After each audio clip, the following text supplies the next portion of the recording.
दोस्तों नमस्कार। Science time में आपका बहुत बहुत स्वागत है। आज का जो जानकारी इस वीडियो में आप लोगों को देने जा रहे हैं वह बीबीसी न्यूज़ में प्रकाशित हरवंश मुखिया नाम के एक इतिहासकार रहे हैं मध्यकालीन भारत के। ये बहुत बड़े इतिहासकार रहे हैं, इनके आधार पर आधारित है। तो इसके बारे में बताने जा रहे हैं कि राजपूत जो अपना राजपुताना दिखाते हैं, क्या वास्तव में उनकी आन बान शान इतिहास में वैसे ही रही है? इसका सच क्या है, उसके बारे में आज हम इस वीडियो में चर्चा करेंगे। सबसे पहला सवाल है कि क्या इतिहास में राजपुतानी शान जैसी कोई बात थी? अगर थी तो इसमें कितना मिथक है और कितनी हकीकत है? आम धारणा है कि राजपूत कभी युद्ध नहीं हारते हैं, वो पीठ नहीं दिखाते हैं, या तो युद्ध जीत कर आते हैं या जान दे कर आते हैं। अगर इसे सच्चाई की कसौटी पर देखें तो ऐसे कई प्रसंग हैं जिनसे यह धारणा मिथक पाई जाती है। 1119 की तराइन के युद्ध में पृथ्वीराज चौहान ने मोहम्मद गौरी को हराया। 1192 में फिर वही लड़ाई हुई और पृथ्वीराज चौहान को हार का सामना करना पड़ा। उसके बाद तो राजपूतों के युद्ध मुगलों के साथ, सुल्तानों के साथ, मराठों के साथ युद्ध होते रहे, लेकिन किसी में जीत नहीं मिली। यह ऐतिहासिक तत्व है और इसको मानना पड़ेगा। राजपूत युद्ध जीत कर लौटते थे या वीरगति प्राप्त करते थे, यह हमेशा सच नहीं है। पृथ्वीराज चौहान जैसे महायोद्धाओं जिन्हें प्रतीक के तौर पर देखा जाता है, वो दूसरी लड़ाई हारे थे और उन्हें पकड़ा गया था।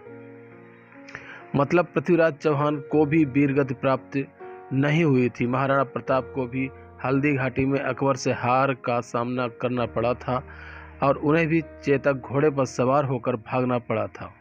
औरंगजेब के ज़माने में महाराजा जसवंत सिंह थे, उन्हें भी हार स्वीकार करनी पड़ी थी। तो यही पूरी तरह से मिथक है कि राजपूत या तो युद्ध जीतते हैं या वीरगति प्राप्त करते हैं। दूसरा मिथक यह है कि राजपूत जिसे वचन देते हैं उसे हर हाल में पूरा करते हैं और किसी को धोखा नहीं देते हैं। इसकी मिसाल भी हमें इतिहास में ही मिल जाती है। बल्कि इसके उलट एक मिसाल है, यह बड़ा ही दर्दनाक उदाहरण है। दारा सिकोह की पत्नी नादिरा ने 1659 के आसपास राजस्थान के राजा स्वरूप सिंह को अपने स्तन से पानी फेर दूध के तौर पर पिलाया था। नादिरा ने उन्हें बेटा माना था। कहा जाता है कि उसी नादिरा को स्वरूप सिंह ने धोखा दिया। नादिरा के बेटे सुलेमान सिकोह को स्वरूप सिंह ने औरंगजेब के कहने पर मारा था। तो यह भी नहीं कहा जा सकता कि राजपूत जो वचन देते थे उसे निभाते भी थे। ऐसा नहीं कहा जा सकता। राजपूतों का योगदान क्या रहा है, इसके बारे में भी थोड़ी चर्चा कर लेते हैं। बाबर का कहना था कि राजपूत मरना जानते हैं पर जीतना नहीं जानते हैं। इतिहास कभी मिथकों को सच साबित करने का कोशिश नहीं करता है और न ही मिथकों के आधार पर बात करता है। सच यह है कि इतिहास हमेशा मिथकों से हटकर बात करता है। मिथक तो गढ़े जाते हैं, उसे जनमानस में बैठाया जाता है। राजपूत चूंकि शासक वर्ग था, इसलिए मिथक का बनना हमें चौंकाता नहीं है।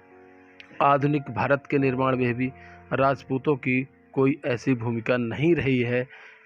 अगर हम इतिहास में राजपूतों की किसी तरह की भूमिका का मूल्यांकन करें तो मुगल शासन को स्थायी बनाने और फैलाने में राजपूतों का बहुत बड़ा योगदान रहा या उनकी भूमिका रही है।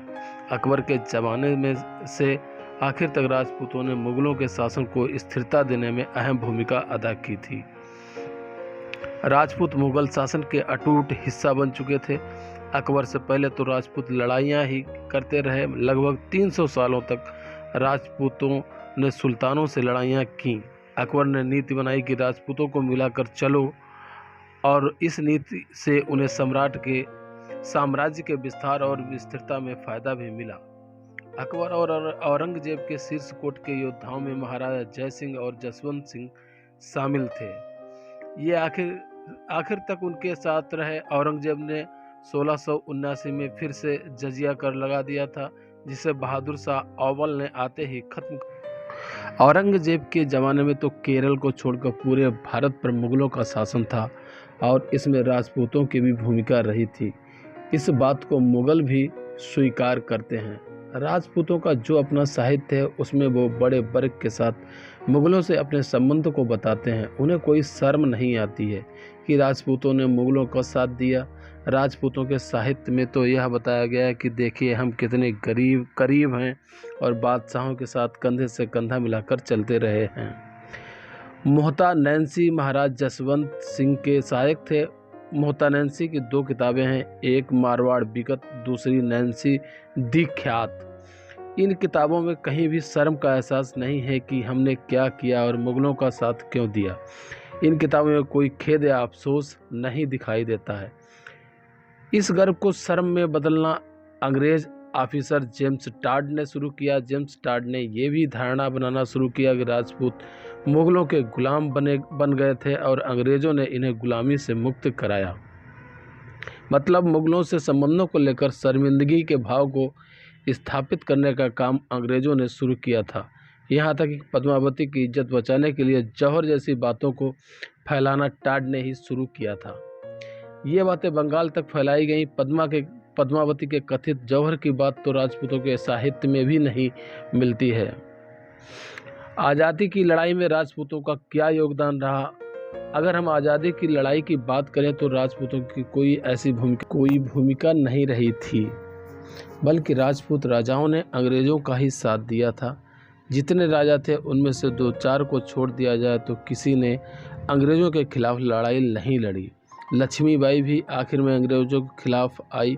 पहले तो लक्ष्मीबाई ने भी अंग्रेज़ों से समझौते करने की कोशिश की थी। बात नहीं बनी तो उन्होंने संघर्ष की राह चुनी। लक्ष्मीबाई शुरू से बागी नहीं थीं। हमने रूपक तैयार किया कि लक्ष्मीबाई ने बहादुरी दिखाते हुए देश के लिए अपनी जान तक को दांव पर लगा दिया। ये सब रूपक आज़ादी की लड़ाई के दौरान गढ़े गए थे। दरअसल सभी राजा अपने अपने राज्य के लिए लड़ रहे थे। जाहिर है उस वक्त देश की कोई अवधारणा भी नहीं थी। हम जाति के आधार पर किसी को श्रेष्ठ या वीर नहीं कह सकते हैं। हम न तो राजपूतों को वीर कह सकते हैं और न ही ब्राह्मणों को विद्वान। सबका अपना निजी स्वार्थ होता है और उसी आधार शासक काम करता है। जातियों से जुड़ा मिथक हकीकत से काफ़ी दूर होता है और इन मिथकों के लिए इतिहास में कोई जगह नहीं दी जाती है। मेडिकल साइंस की दुनिया में अब डीएनए जैसी चीज़ें सामने हैं। भारत में कोई शूद्र हो, ब्राह्मण हो या राजपूत, 98% खून एक जैसे हैं। 1-2% के लोगों के अलग हो सकते हैं। राजपूती खून और शुद्धता की बात तो बिल्कुल बेईमानी है। राजपूतों के मुग़लों से संबंध रहे हैं। दूसरी बात यह कि कोई एक जात तो राजपूत बनी नहीं, कई जातियां राजपूत बनी थीं।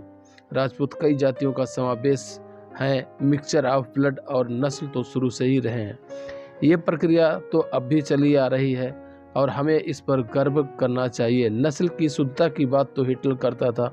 शुद्धता की अवधारणा को अब खत्म हो चुकी है। राजपूतों की एक खूबी हम इस रूप से रेखांकित कर सकते हैं कि उन्होंने वीरता की संस्कृति को स्थापित किया। राजपूतों ने मुग़लों की संस्कृति को प्रभावित किया, लेकिन कभी भी राजपूतों ने ऐसा कुछ नहीं किया जिनके लिए उन पर बहुत बड़ा गौरव किया जाए। अगर आपको हमारी वीडियो पसंद आ रही हैं और इसी तरह की वीडियो आप और भी देखना चाहते हैं तो हमारे चैनल को लाइक और सब्सक्राइब करें तथा कमेंट करके बताएं कि आप किस टॉपिक पर वीडियो चाहते हैं। धन्यवाद।